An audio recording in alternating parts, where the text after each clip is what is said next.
तो हम देख रहे हैं यहाँ पे 3 फेज प्रेरण मोटर की संरचना।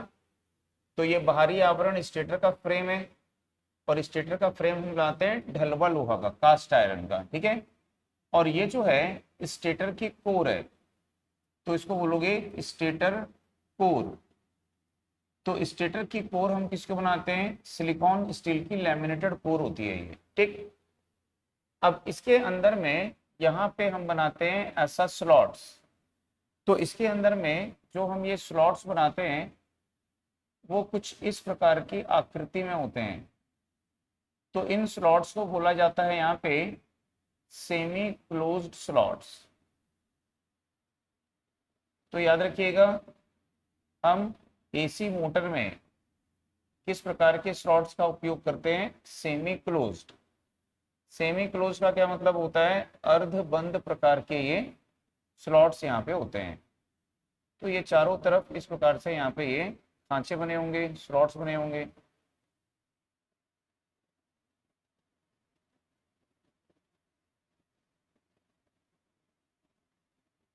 ठीक, तो इस प्रकार से ये स्टेटर के स्लॉट्स हैं। ये पूरा लोहा है, ये पूरा आयरन है, लोहा है।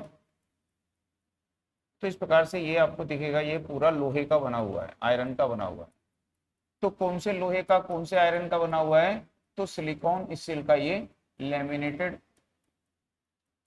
पीस होता है यहाँ पे। तो इसको हम क्या बोलेंगे कि ये स्टेटर की टीथ है, स्टेटर के क्या है? दांते हैं। तो इसको बोलते हैं स्टेटर टीथ। टीथ यानी स्टेटर के ये दांते हैं। तो स्टेटर की कोर और ये जो टीथ है ये दोनों किसके बने होते हैं? तो ये सिलिकॉन स्टील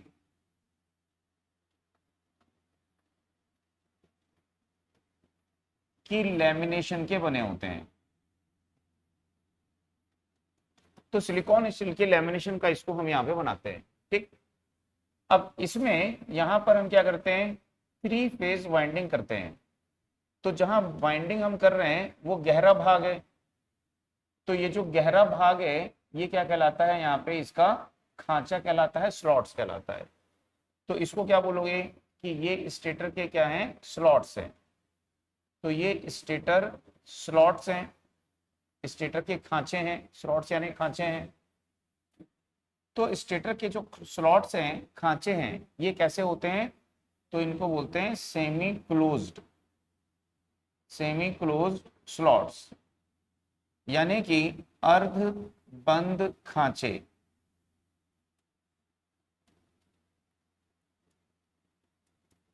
ठीक है, तो अर्धबंद खांचे इसमें यूज करते हैं। डीसी मोटर के आर्मेचर में या डीसी जनरेटर के आर्मेचर में कैसे खांचे यूज किए जाते हैं? तो उसमें ओपन स्लॉट्स, खुले स्लॉट्स यूज किए जाते हैं। डीसी जनरेटर, डीसी मोटर के आर्मेचर में ओपन स्लॉट्स होते हैं, खुले स्लॉट्स होते हैं। और यहाँ पे कैसे यूज किए जाते हैं? सेमी क्लोज स्लॉट्स का यूज करते हैं, ठीक।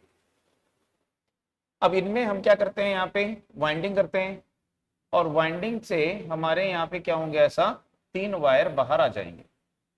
तो जैसे कि आर, वाई, बी, और इसको हम क्या देंगे? यहाँ पे 3 फेज वोल्टेज देंगे, ठीक। और इसका ये बना देते हैं स्टैंड।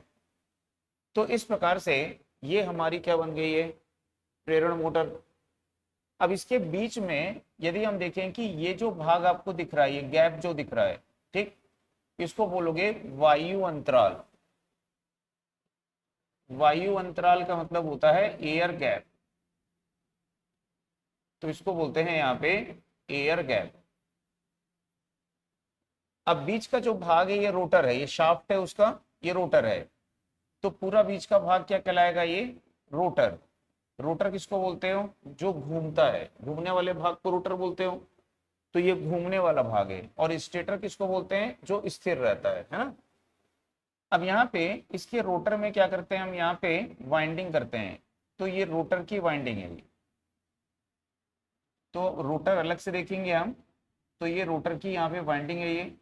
तो इसको क्या बोलोगे? रोटर वाइंडिंग बोलोगे। तो यहाँ पे आपको याद रखना है स्टेटर का फ्रेम किसका बना होता है? ढलवे लोहे का। स्टेटर कोर, स्टेटर के दांते किसके बने होते हैं? सिलिकॉन स्टील के लैमिनेशन के। और स्टेटर की जो स्लॉट्स है, ठीक है, वो कैसी होती है, सेमी क्लोज स्लॉट्स होती है, अर्धबंद खांचे होते हैं, और उसमें हम यहाँ पे 3 फेज वाइंडिंग करते हैं। तो हम बोल सकते हैं कि ये यहाँ पे 3 फेज वाइंडिंग है।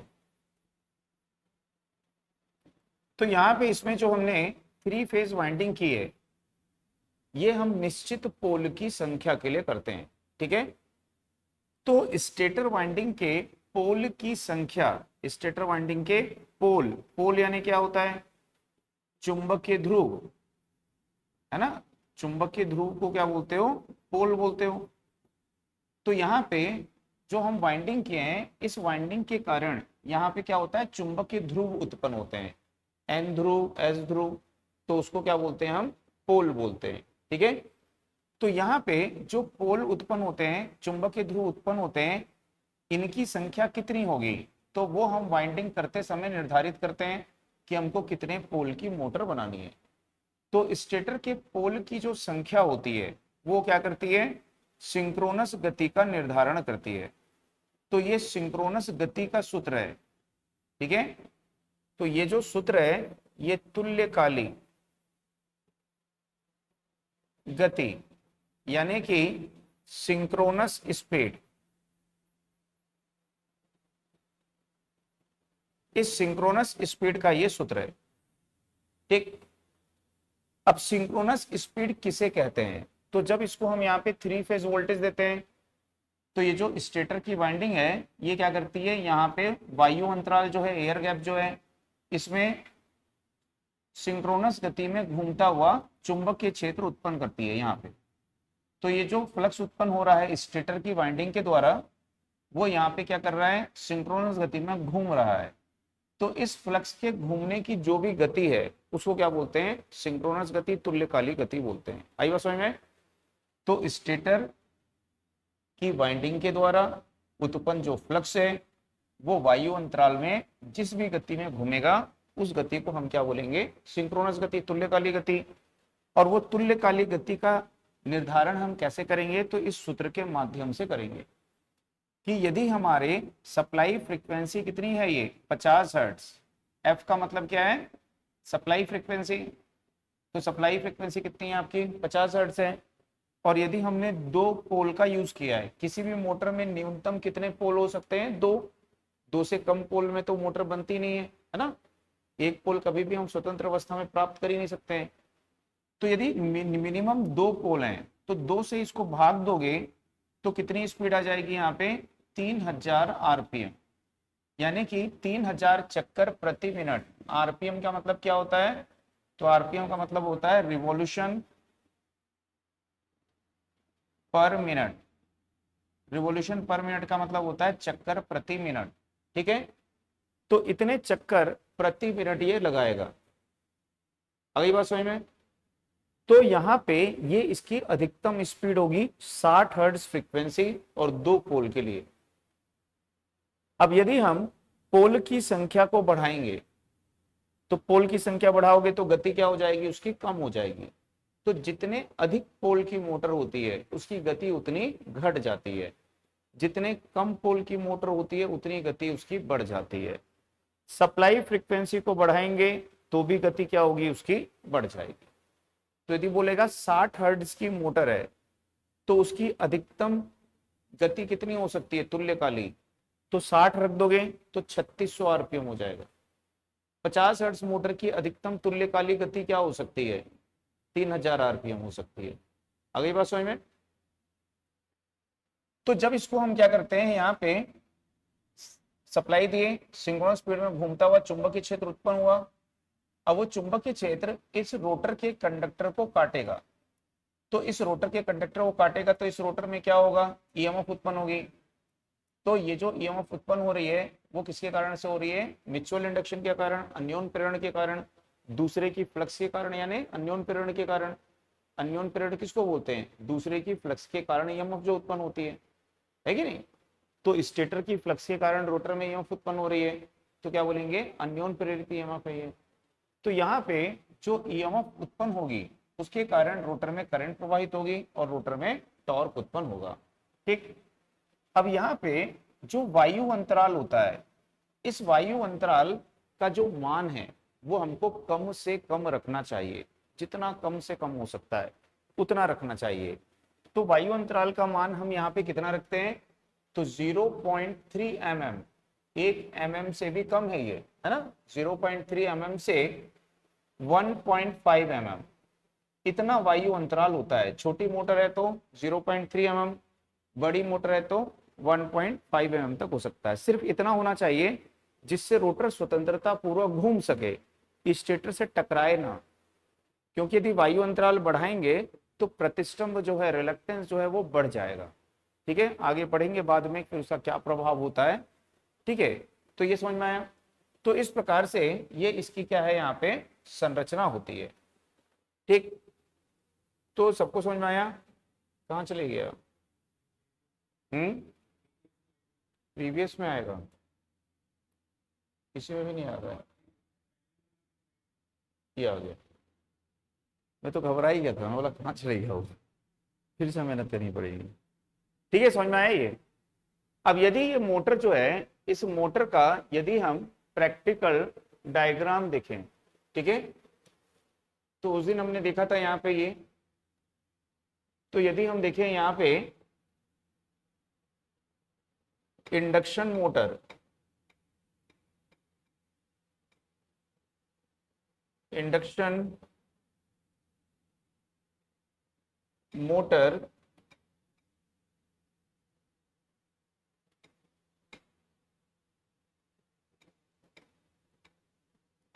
क्रॉस सेक्शन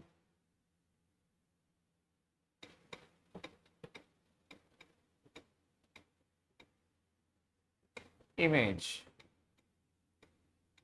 तो यदि इसकी हम क्रॉस सेक्शनल इमेज देखें कि इसकी इमेज यहाँ पे कैसी होगी। ठीक, तो ये तो हमने डायग्राम बनाया उसके हिसाब से बता रहा है ये।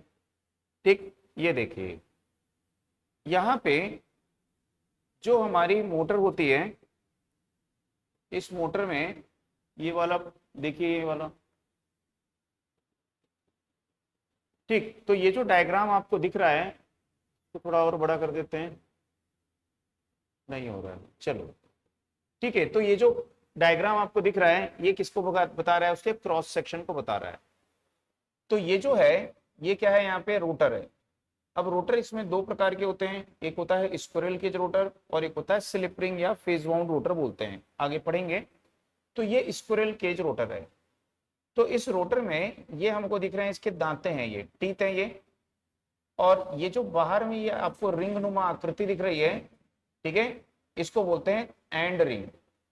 एंड रिंग है, तो कॉपर की एंड रिंग यहाँ पे होती है, जो इन टीथ को क्या करती है, शॉर्ट कर देती है। ये जो आपको दिख रहा है, ये शाफ्ट है ये, ठीक है। तो शाफ्ट में देखो अलग अलग स्टेप्स बने हुए हैं।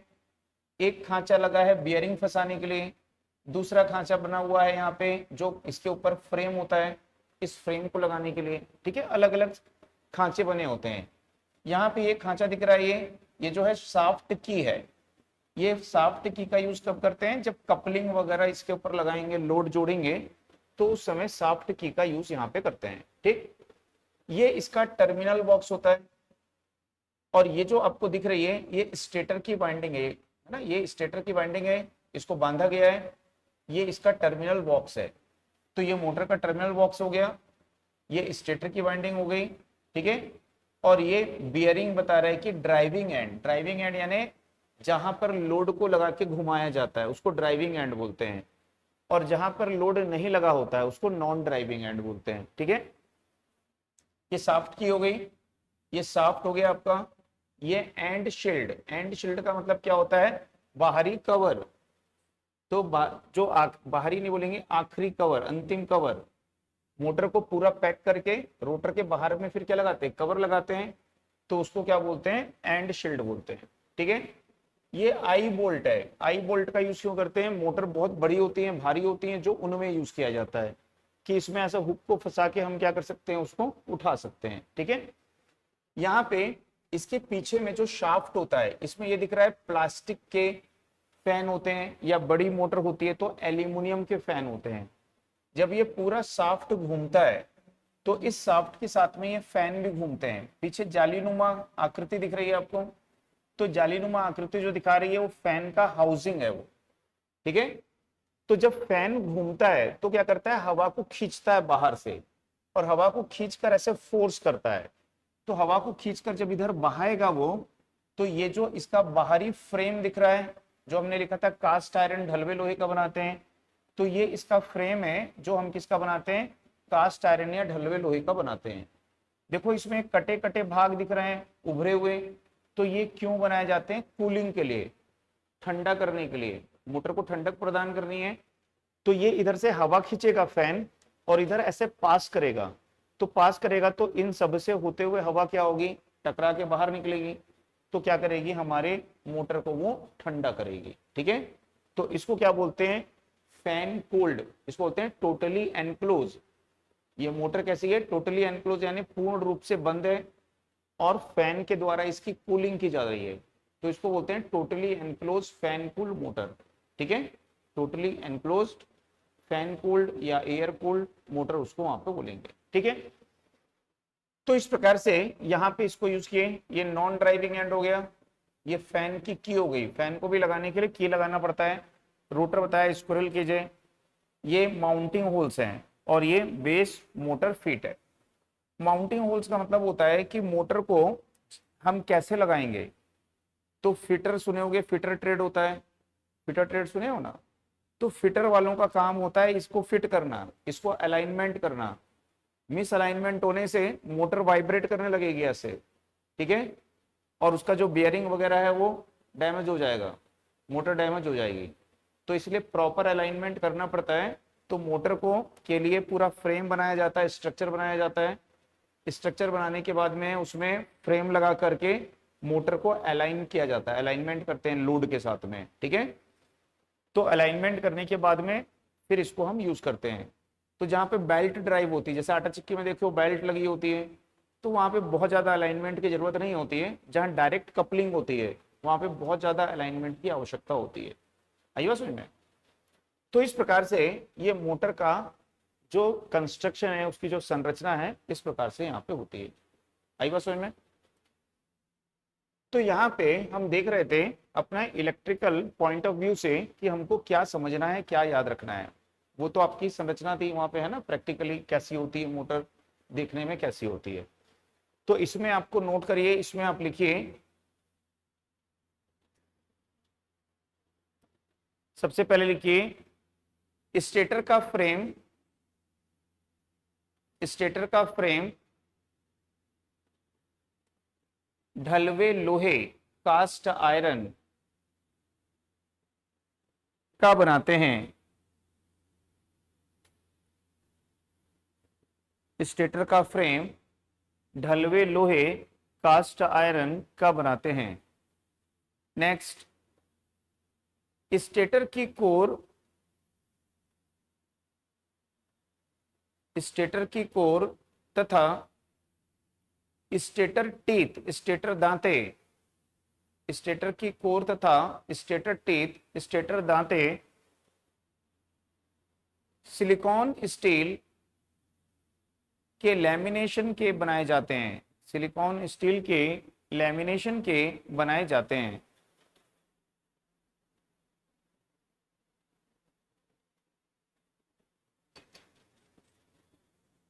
ठीक, उसके बाद में नेक्स्ट किए,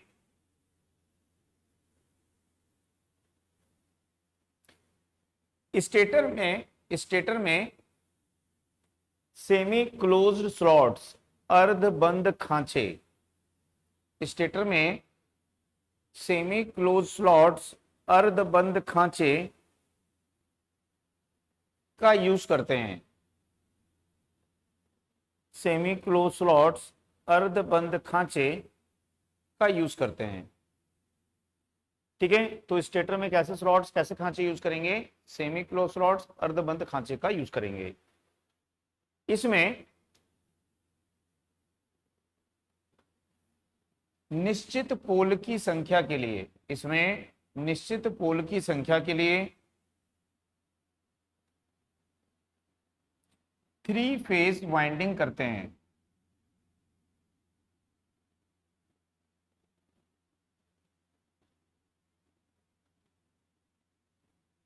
ये वाइंडिंग स्टार या डेल्टा संयोजित हो सकती है। तो हम स्टेटर में जो वाइंडिंग करेंगे, कैसी वाइंडिंग करते हैं, इसमें स्टार वाइंडिंग कर सकते हो या फिर डेल्टा वाइंडिंग कर सकते हो। तो स्टार या डेल्टा संयोजित यानी स्टार या डेल्टा कनेक्टेड वाइंडिंग का यूज करते हैं।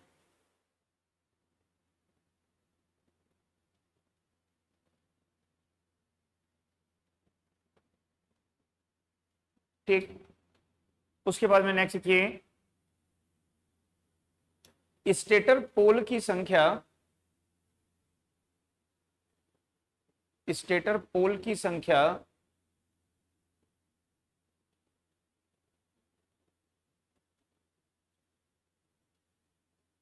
स्टेटर के सिंक्रोनस फ्लक्स, स्टेटर के तुल्यकाली फ्लक्स, सिंक्रोनस फ्लक्स की गति का निर्धारण करती है। सिंक्रोनस फ्लक्स की गति का, स्पीड का, गति का निर्धारण करती है।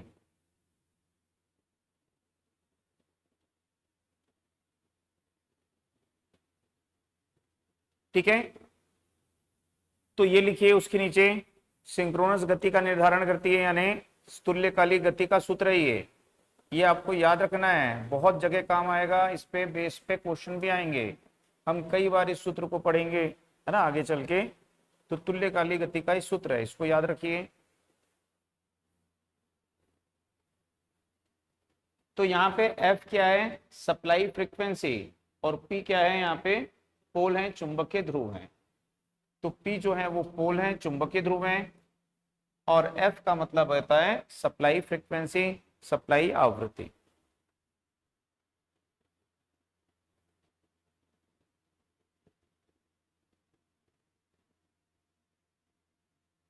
लिख लिए सूत्र, उसके नीचे लिखिए, पोल की संख्या बढ़ने पर मोटर की स्पीड घटती है। पोल की संख्या बढ़ने पर मोटर की स्पीड घटती है।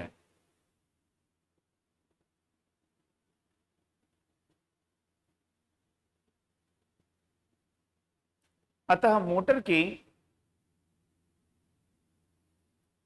न्यूनतम, सॉरी, अतः मोटर की उच्चतम गति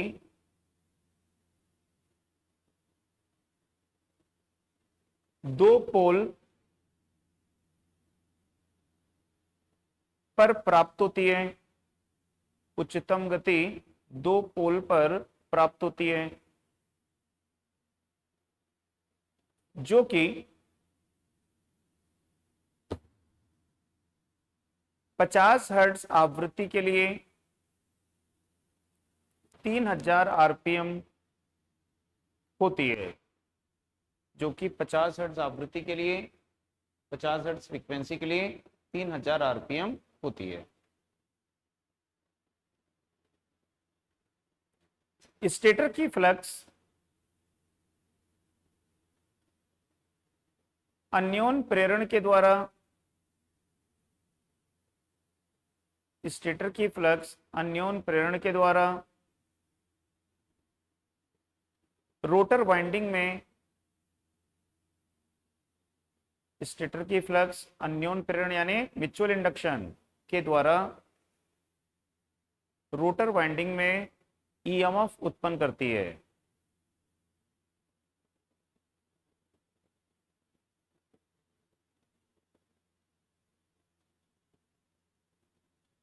इसलिए इसे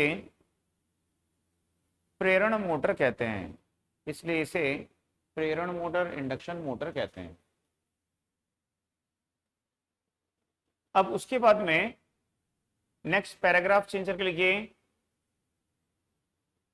प्रेरण मोटर में वायु अंतराल, प्रेरण मोटर में वायु अंतराल का मान न्यूनतम होना चाहिए। प्रेरण मोटर में वायु अंतराल का मान न्यूनतम होना चाहिए। वायु अंतराल एयर गैप का मान न्यूनतम होना चाहिए, यह 0 ठीक है, तो उसमें नोट कर लीजिए कितना होता है, यह 0.3 mm से 1.5 mm होता है, 0.3 mm से 1.5 mm होता है। ठीक, अब इसके बाद में देखेंगे यहाँ पे इसके जो रोटर होते हैं, रोटर के प्रकार, या एक पॉइंट और लिख लीजिए, उसमें लिखिए मोटर के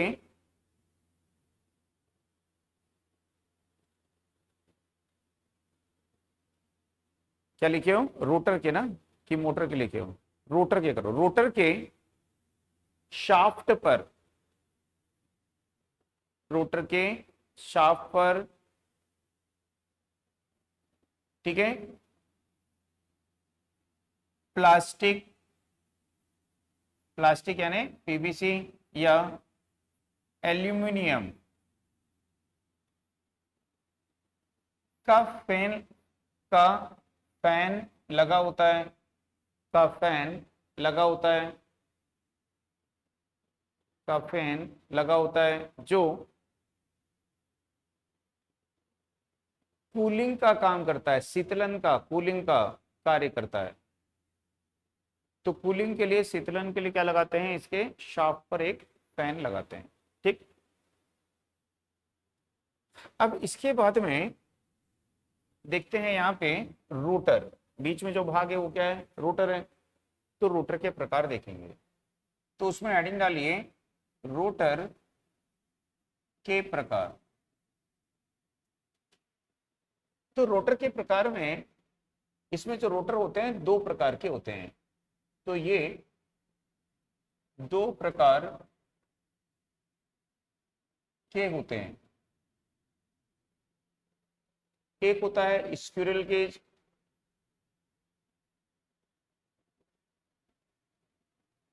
रोटर, तो स्क्विरल केज रोटर को क्या बोलते हो, पिंजर रोटर।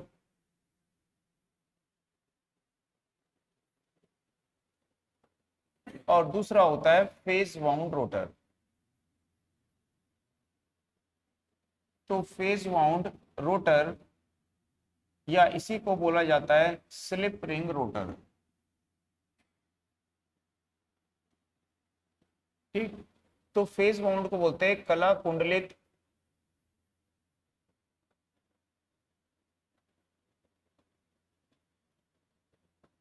या बोलेंगे स्लिप रिंग।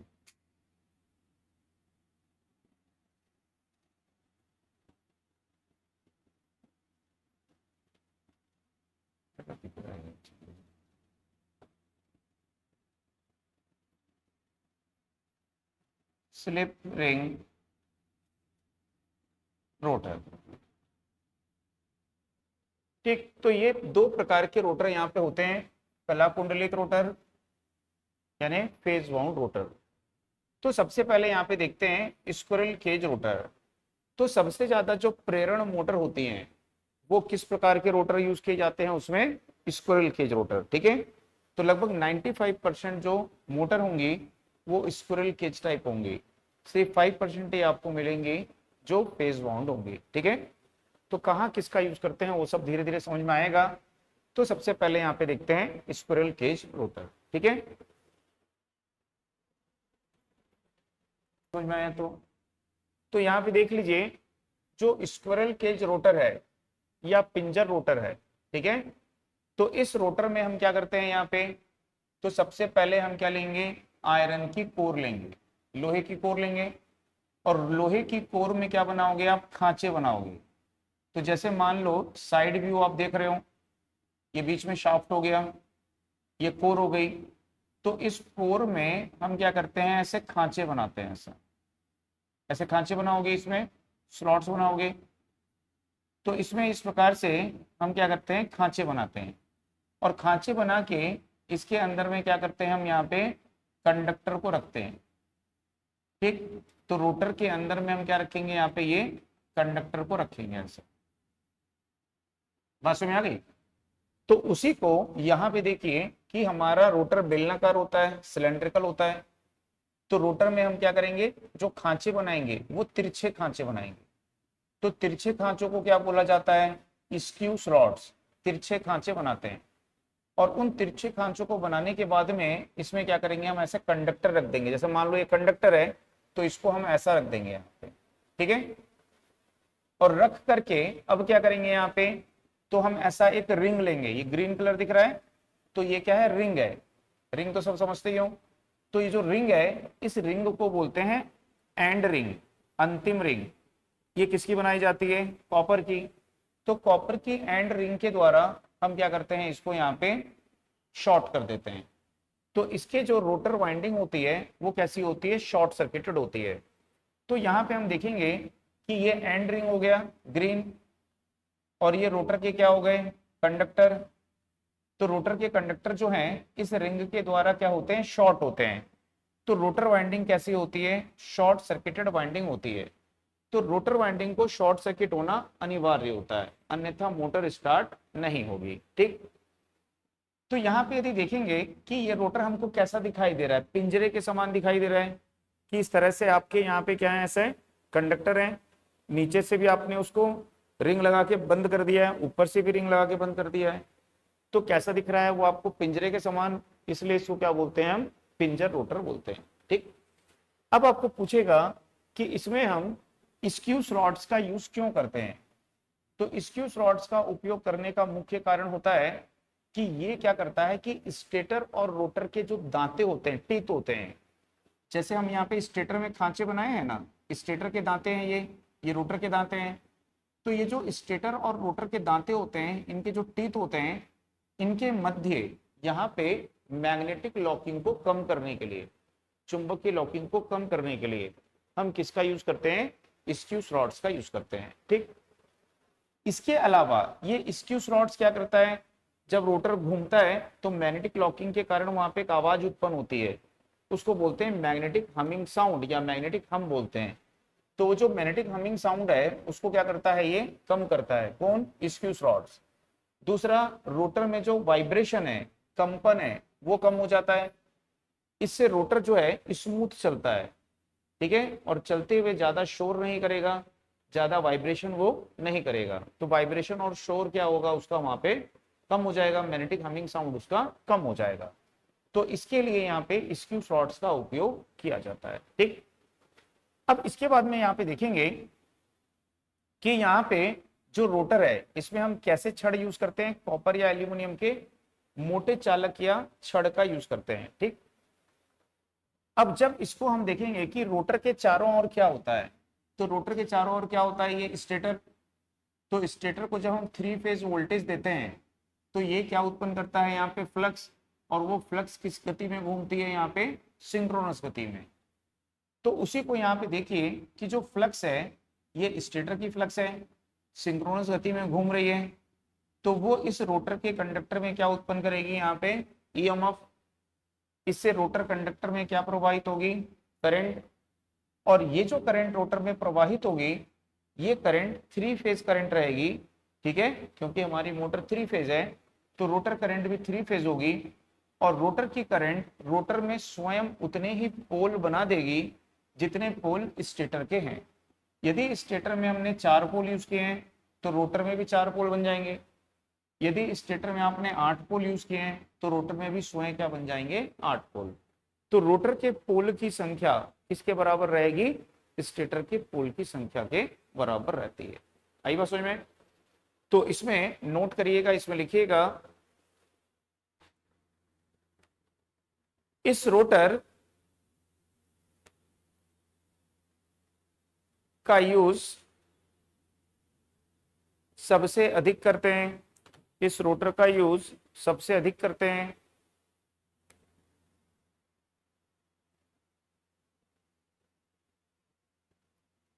नेक्स्ट,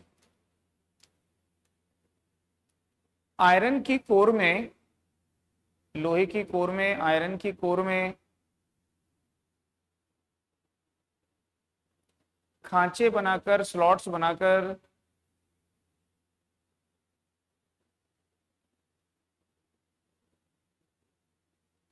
ऐसे लिखो, आयरन की कोर में स्क्यू स्लॉट्स बनाकर, तिरछे खांचे बनाकर, ऐसे लिख लो, आयरन की कोर में स्क्यू स्लॉट्स बनाकर, तिरछे खांचे बनाकर, उसमें कॉपर या एल्यूमिनियम, उसमें कॉपर या एल्यूमिनियम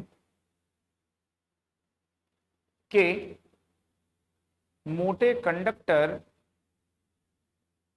या छड़ को, मोटे कंडक्टर या छड़ को रखकर, मोटे कंडक्टर या छड़ को रखकर दोनों सिरों से, दोनों सिरों से, दोनों छोर से कॉपर की एंड रिंग द्वारा, कॉपर की एंड रिंग द्वारा शॉर्ट कर देते हैं, कॉपर की एंड रिंग द्वारा शॉर्ट कर देते हैं।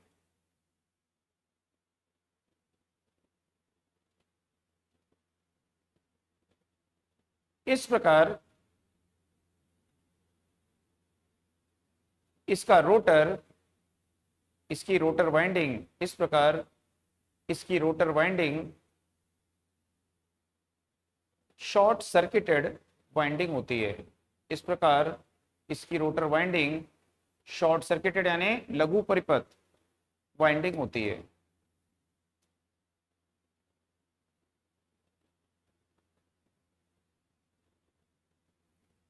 नेक्स्ट के रोटर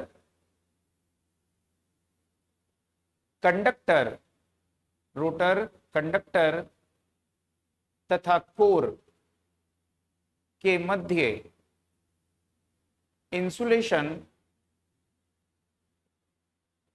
का प्रयोग नहीं करते हैं, रोटर कंडक्टर तथा रोटर कोर के मध्य इंसुलेशन का प्रयोग नहीं करते हैं।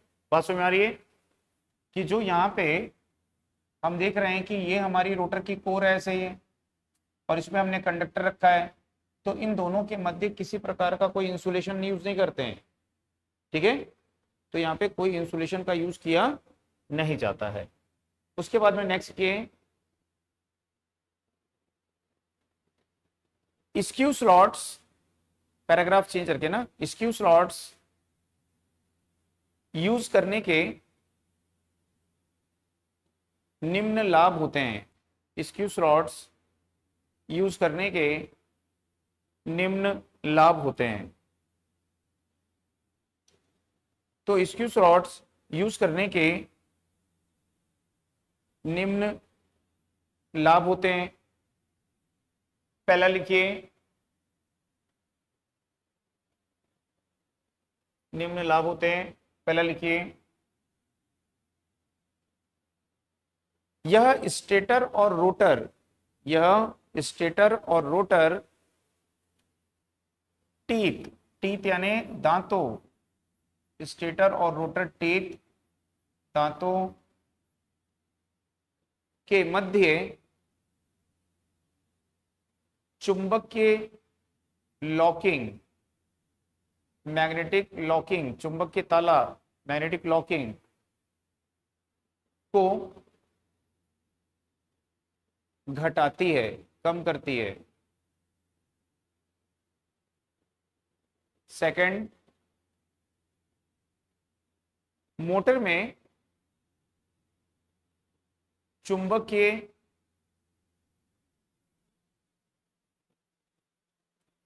हमिंग साउंड, चुंबकीय हमिंग आवाज या शोर। तो रोटर में जो चुंबकीय हमिंग शोर होता है, मैग्नेटिक हमिंग साउंड होता है, घटता है, कम होता है। रोटर मोटर में मैग्नेटिक हमिंग साउंड घटता है, कम होता है। नेक्स्ट, रोटर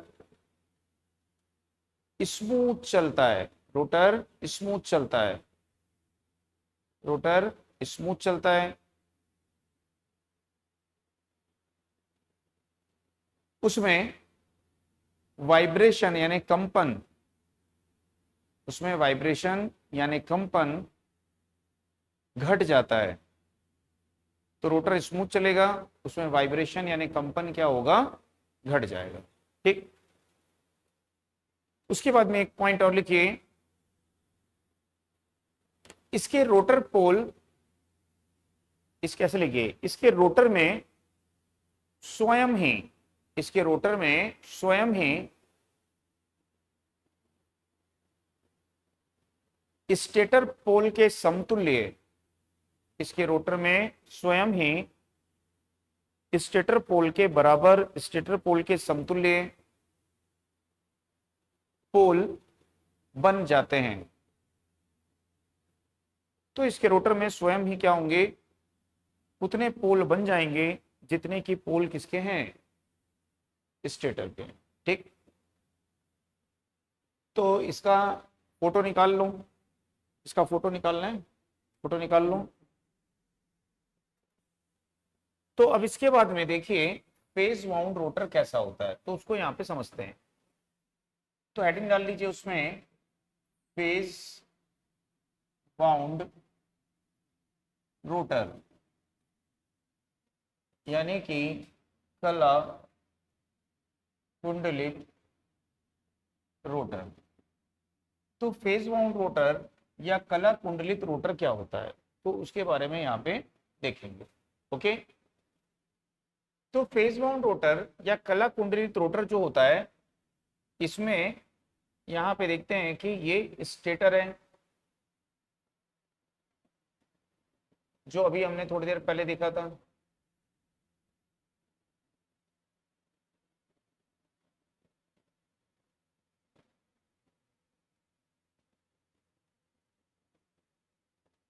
ठीक, तो जैसे कि ये अपना यहाँ पे स्टेटर है ये,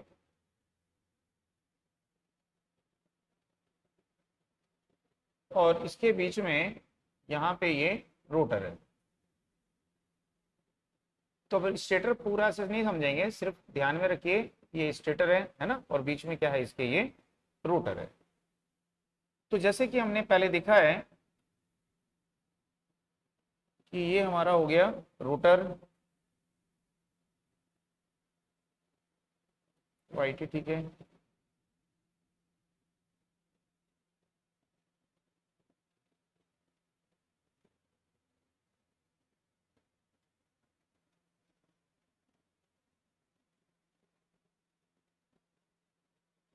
और ये हो गया इसका स्टेटर। तो यहाँ पे देखेंगे कि स्टेटर में हम क्या करते हैं, तो हमने पढ़ा था कि स्टेटर में हम यहाँ पे 3 फेज वाइंडिंग करते हैं, है कि नहीं।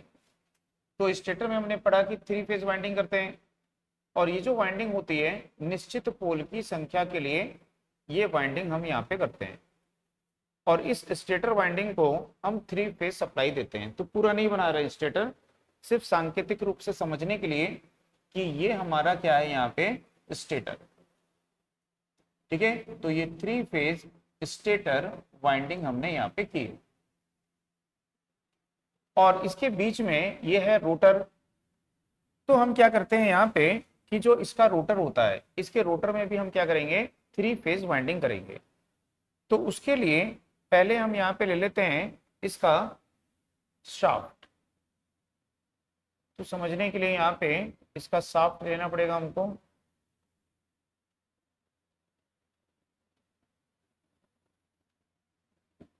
तो ये इसका यहाँ पे शाफ्ट है, रोटर का शाफ्ट है ये।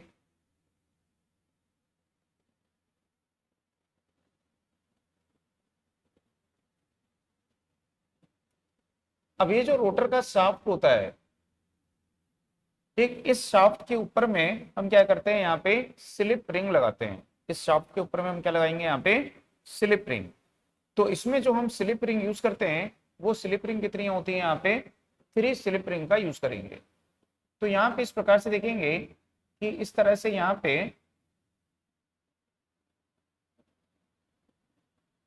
इस प्रकार से यहाँ पे 3 स्लिप रिंग होंगी, और उन 3 स्लिप रिंग का हम यहाँ पे यूज करेंगे।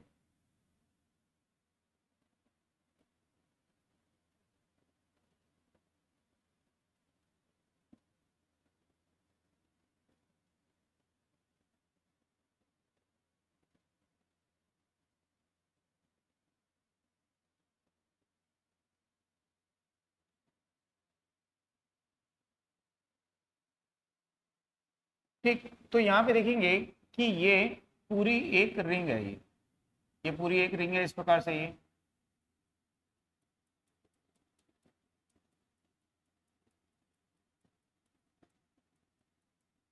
ठीक है, इसी प्रकार से ये एक पूरी रिंग है यहाँ पे। तो रिंग यानी समझते ही हो अंगूठी जैसे रहती है रिंग, है ना, वैसी रिंग है ये। तो ये कितनी स्लिप रिंग लगाएंगे यहाँ पे आपको याद रखना है, तो 3 स्लिप रिंग का यूज करते हैं ना, इसमें 3 स्लिप रिंग का यहाँ पे हम यूज करेंगे। अब क्या करेंगे, इन स्लिप रिंग के ऊपर में यहाँ पे हम कार्बन ब्रश को लगा देंगे। तो इस प्रकार से ये जो है हमारे ये कार्बन ब्रश है।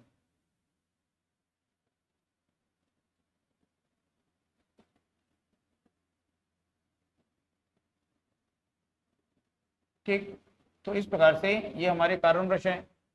और इसमें हम क्या करते हैं, स्टार कनेक्टेड रियोस्टेट होता है। रियोस्टेट का मतलब क्या होता है, परिवर्ती प्रतिरोध, वेरिएबल रेजिस्टेंस।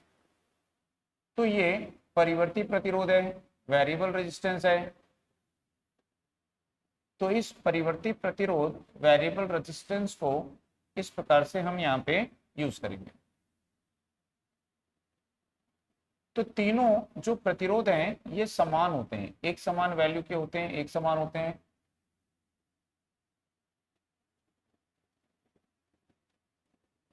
और इसको क्या बोलते हैं, स्लाइडर। स्लाइड करता है उसके ऊपर ऊपर नीचे, तो उसको क्या बोलेंगे हम वहां पे, स्लाइडर बोलेंगे।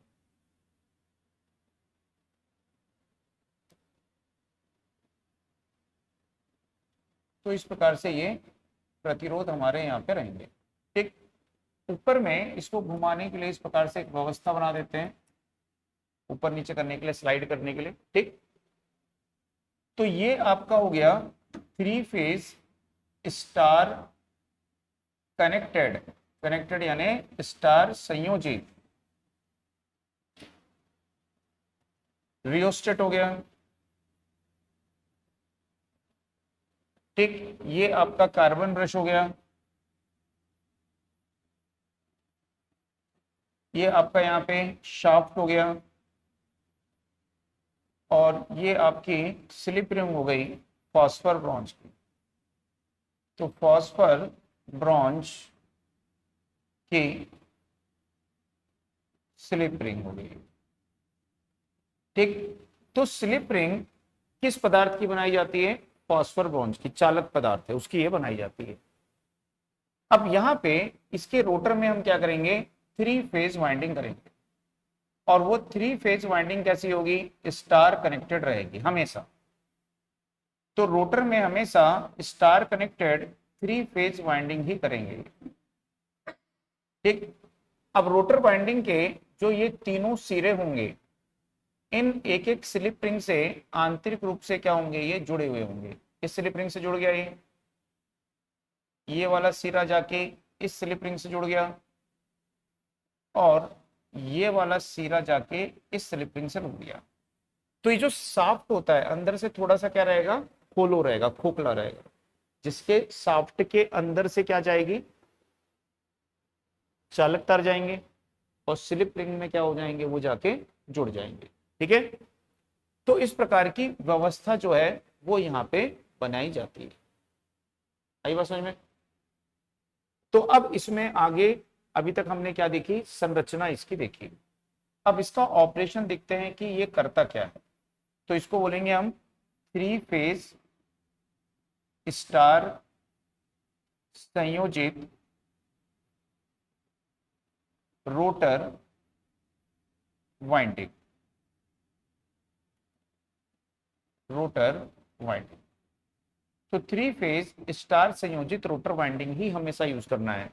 रोटर वाइंडिंग हमेशा कैसी रहनी चाहिए, स्टार संयोजित ही रहनी चाहिए, 3 फेज ही रहनी चाहिए। ठीक, अब होता क्या है कि सबसे महत्वपूर्ण बिंदु क्या है यहाँ पे, कि इसके रोटर में जब हम वाइंडिंग कर रहे हैं, वाइंडिंग कर रहे हो आप, तो रोटर वाइंडिंग के जो होता है और जो रोटर की कोर होती है उसके मध्य एक तो इंसुलेशन यूज करना है। स्क्विरल केज में नहीं करते हैं, स्क्विरल केज में रोटर में जो कंडक्टर रख रहे हो और रोटर की जो कोर है उसके बीच में हम कोई इंसुलेशन यूज नहीं करते हैं, क्योंकि रोटर वाइंडिंग शॉर्ट होती है। यहाँ पे हम रोटर में वाइंडिंग कर रहे हैं, 3 फेज स्टार संयोजित वाइंडिंग कर रहे हैं, तो रोटर वाइंडिंग और रोटर की कोर के मध्य क्या होना चाहिए, इंसुलेशन होना चाहिए। ठीक। दूसरा कि रोटर में जब हम वाइंडिंग करेंगे तो इस वाइंडिंग के पोल की संख्या स्टेटर वाइंडिंग के पोल की संख्या के बराबर होनी चाहिए। यदि स्टेटर जो है वो 4 पोल का स्टेटर है तो रोटर में भी 4 पोल की ही वाइंडिंग करना है। यदि स्टेटर 8 पोल का है तो रोटर में भी 8 पोल की वाइंडिंग करना है। यदि इन दोनों के पोल की संख्या समान नहीं होगी तो फिर मोटर कार्य नहीं करेगी, रोटर स्टार्ट नहीं होगा। आई बात समझ में? तो पोल की संख्या क्या होनी चाहिए, यहाँ पे समान होनी अनिवार्य है। ठीक। अब जब इसको हम यहाँ पे 3 फेज सप्लाई देंगे तो सेम सिंक्रोनस गति में घूमता हुआ चुंबकीय फ्लक्स, और रोटर में क्या उत्पन्न हो जाएगा, टॉर्क, रोटर घूमेगा। ठीक है। तो स्टार्टिंग के समय हम क्या करते हैं, इसके रोटर में इस स्टार संयोजित रियोस्टेट के द्वारा रेजिस्टेंस को जोड़ते हैं। तो ये रोटर हम क्यों यूज कर रहे हैं, हम चाहते हैं कि स्टार्टिंग के समय में रोटर के सर्किट में हम रेजिस्टेंस को जोड़ें। स्टार्टिंग के समय रोटर के प्रत्येक फेज के रेजिस्टेंस को बढ़ाएं। तो इससे क्या होगा, इससे रोटर का स्टार्टिंग टॉर्क बढ़ जाएगा, मोटर का पावर फैक्टर बढ़ जाएगा और स्टार्टिंग करंट कम हो जाएगी। तो इसके लिए हम बाहर से क्या करते हैं, यहाँ पे रेजिस्टेंस को जोड़ते हैं। तो स्टार्टिंग के समय क्या करेंगे, रोटर सर्किट में स्टार संयोजित रियोस्टेट के द्वारा रेजिस्टेंस जोड़ोगे तो मोटर का स्टार्टिंग टॉर्क बढ़ जाएगा। हाई स्टार्टिंग टॉर्क के साथ मोटर स्टार्ट हो जाएगी, पावर फैक्टर बढ़ जाएगा और स्टार्टिंग करंट कम हो जाएगी। जब मोटर स्टार्ट हो जाएगी अब तो धीरे धीरे इसको घुमाएंगे और रेजिस्टेंस को हम कम करते जाएंगे। ये जो आपको स्लाइडर दिख रहा है, ये स्लाइडर यहाँ आ जाएगा, ऐसे सरकते जाएगा ऊपर, है ना। और लास्ट में जब मोटर पूर्ण रूप से स्टार्ट हो चुकी होगी तो ये जो स्लाइडर है, ये स्लाइडर यहाँ पे आ जाएंगे, तीनों एक साथ आएंगे। तो इसको बोलते हैं कॉलर। इसको क्या बोलते हैं कि ये क्या है, कॉलर। ये जो कॉलर है ये क्या करेगा, फिर इन तीनों टर्मिनल को आपस में ये शॉर्ट कर देगा। तो रनिंग अवस्था में इसकी रोटर वाइंडिंग भी क्या होती है, शॉर्ट हो जाती है। आई बात में? तो रनिंग अवस्था में इसकी रोटर वाइंडिंग भी कैसी होती है, शॉर्ट सर्किटेड वाइंडिंग होती है। इतना ऐसा समझ सकता हूँ। तो इसको नोट करिए, फिर इसके बाद में नेक्स्ट क्लास में इसको लिखेंगे।